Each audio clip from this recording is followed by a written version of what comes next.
নামাজ নাই যার, ঈমান নাই তার। নামাজ নাই যার, জানাজা নাই তার।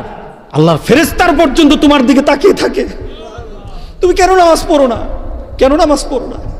কবরের প্রস্তুতির জন্য প্রথম যে আপনার আইডেন্টিটি থাকতে হবে, আপনার পরিচিতি থাকতে হবে, সেই পরিচিতির নাম হলো নামাজ। Rose TV 24. Enjoy by listening to the Holy Quran.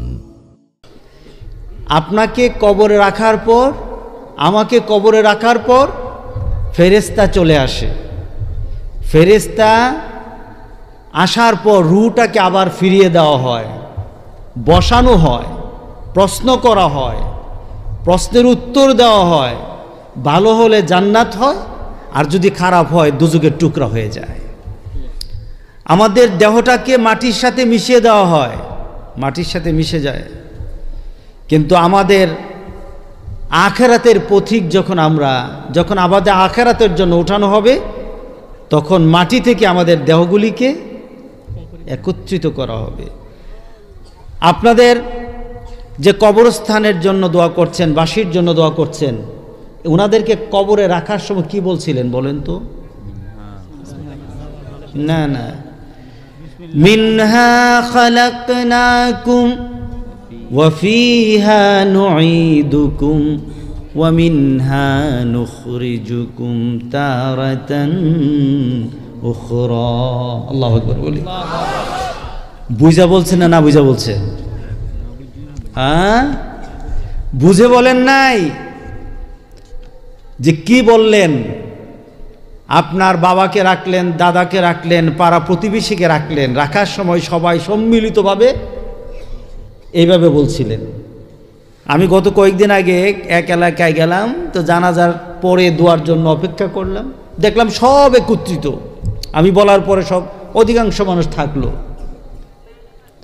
আমি একটু দূরে দাঁড়ানো, একজন হুজুর এই দোয়াটা পড়তেছিলেন, আর সবাই তার সাথে এক হয়ে বলতেছিল। আমার ধারণা হলো সবাই বলেছে ঠিকই, সবাই বুঝে নাই। ঠিক কথা ঠিক আছে কি না?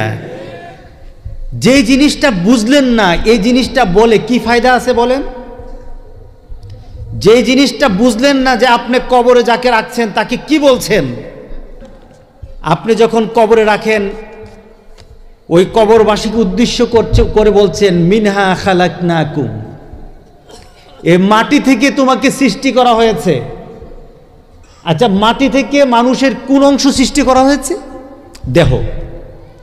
আর আমাদের রূহ আল্লাহর তরফ থেকে অর্ডার, মাটি থেকে নির্যাস সৃষ্টি করা, মাটির নির্যাস দিয়ে আমি সৃষ্টি হয়েছি।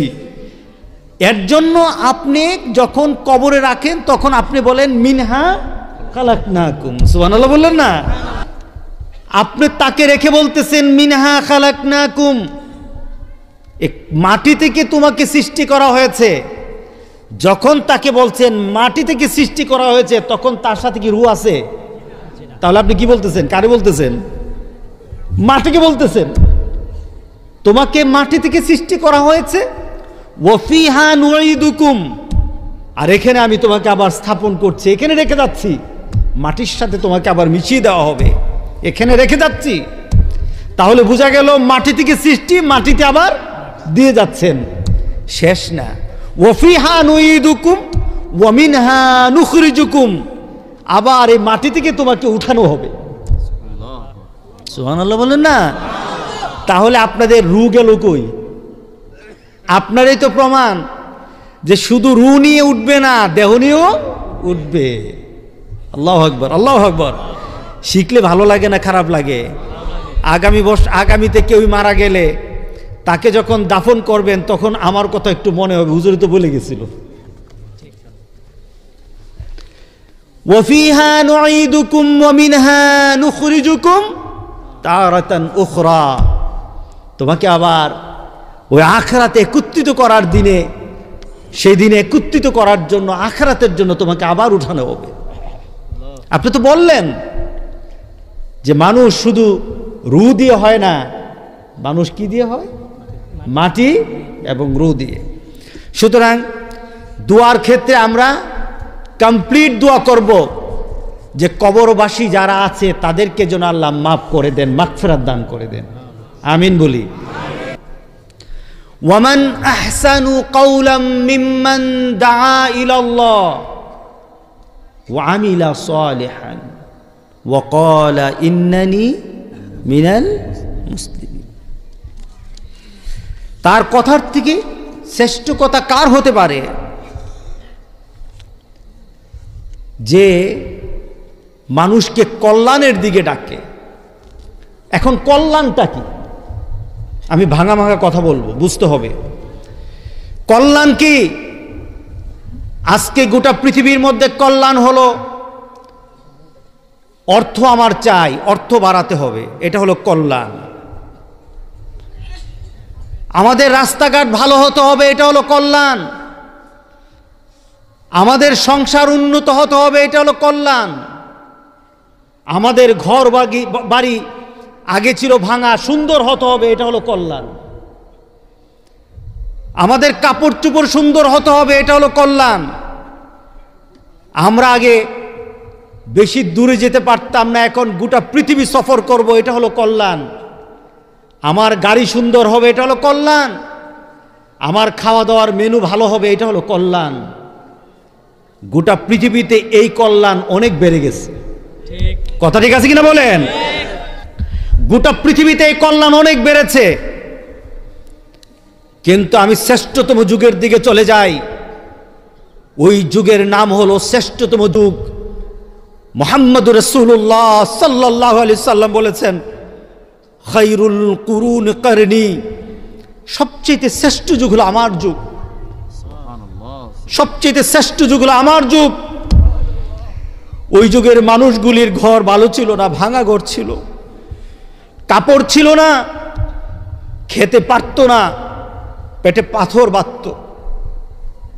রাসূল পাক সাল্লাল্লাহু আলাইহি সাল্লামের কাছে এক সাহাবী দাঁড়িয়ে বলেন, ইয়া রাসূলুল্লাহ, পেটে খাদ্য নেই, পাথর বেঁধেছি।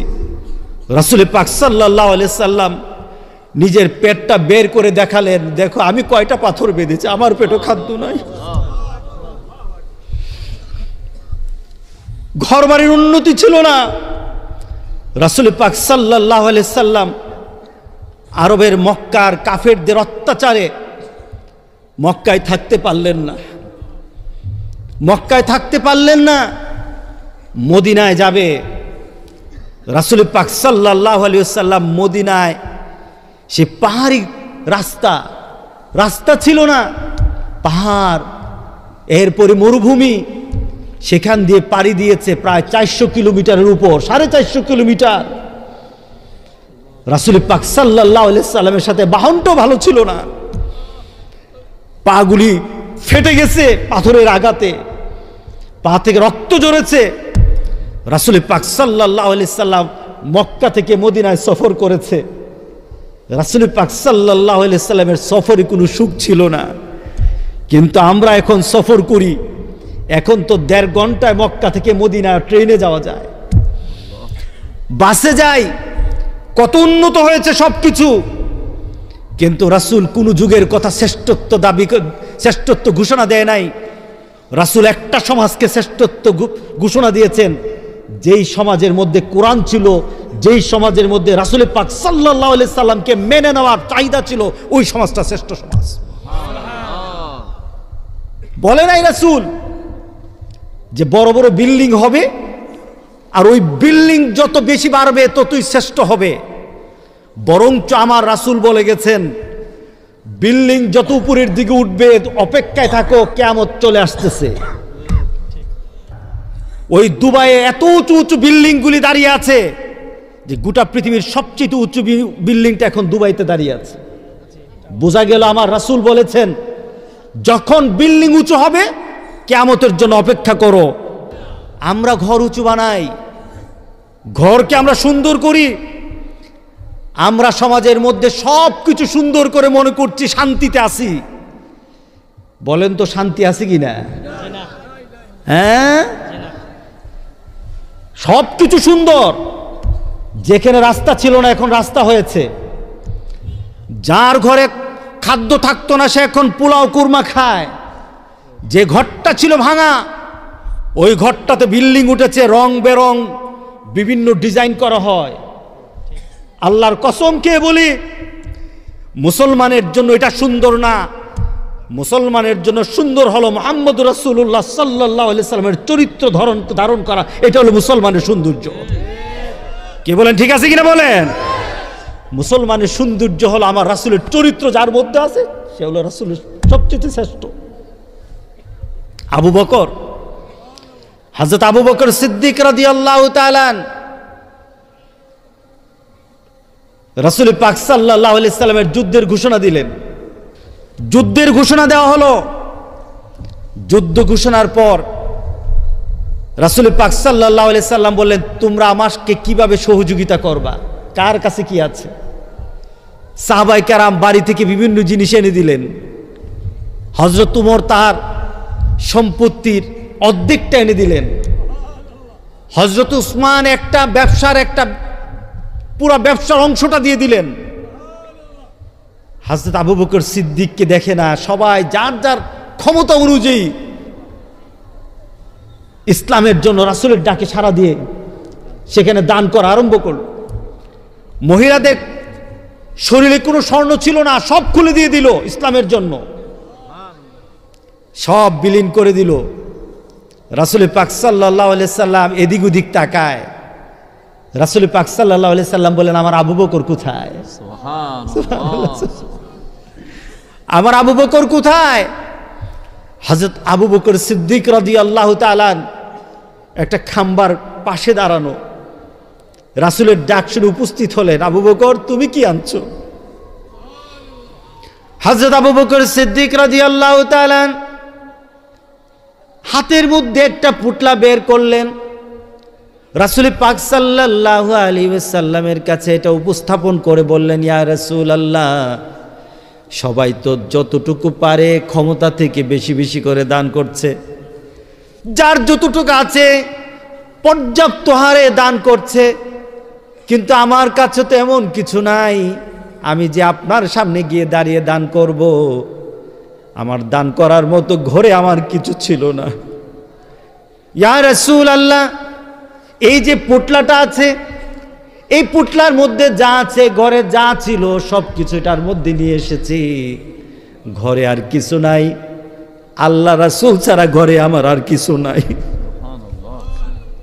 রাসূল পাক সাল্লাল্লাহু আলাইহি সাল্লাম আবু বকরকে ডাক দিয়ে বললেন, আবু বকর, এই স্তূপ করা যত সম্পদ আছে এই সম্পদের মান, আর তুমি যে ছোট্ট একটা পুটলা আমাকে দিলে ওইটার মান যদি পাল্লায় দেওয়া হয়, গোটা পৃথিবীর সব সম্পদ এক জায়গায় দিল।